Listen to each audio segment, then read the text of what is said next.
Morning, everybody. Just checking in, let you know I survived the night. And before I head out this morning, I wanted to document the campsite that I found last night. It's coming down the trail about 20 after 8 last night. It was already darker than it is now. Like I said in the video last night, I was starting to stress. I'd seen that there was an old haul road over here. You can't really see it very well on the camera, but there's a flat, muddy, I'm guessing it's an old logging road. And I thought maybe I could find a flat spot to camp over there somewhere. And I could see the trail was coming down to intersect it. As I walked down the way, I got right here and looked over, and I hadn't even seen the fire ring yet. I just saw a flat space of ground between two trees, and it was basically dark under the tree cover. There was a little bit of light out here. There was a little bit of break for the trail, but I thought that was probably big enough for my bivvy and my rainfly. So I got in here, and I still didn't see the fire pit. Damn near tripped over it before I saw it.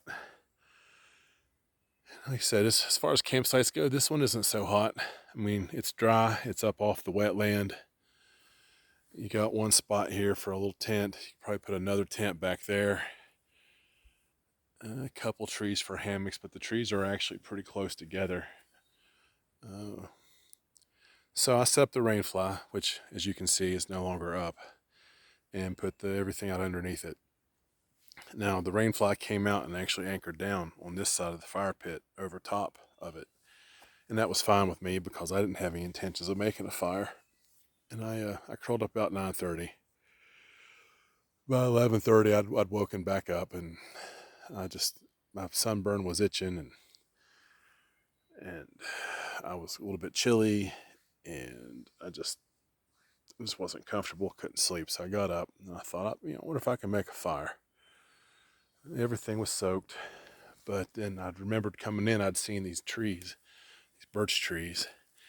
They have this peeling bark on the coming off. They just shed this bark all the time. Now, when that stuff's dry, it's a great fire starter. When it's wet, not so much. But you can still peel it off. I always go, see how it's curling this direction? I always go against it so I don't tear it off the tree any more than I have to.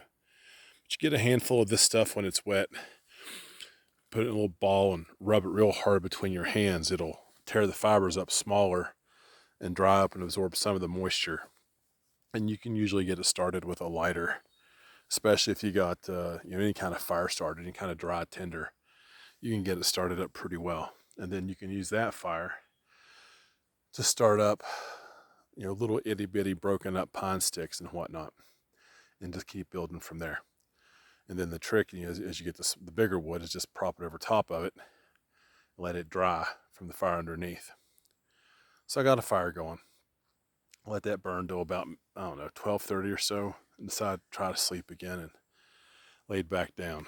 Now, tell you what, like I said last night, people talk about roughing it.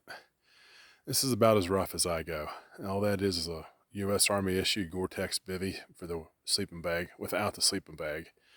And I just used my pack as a pillow.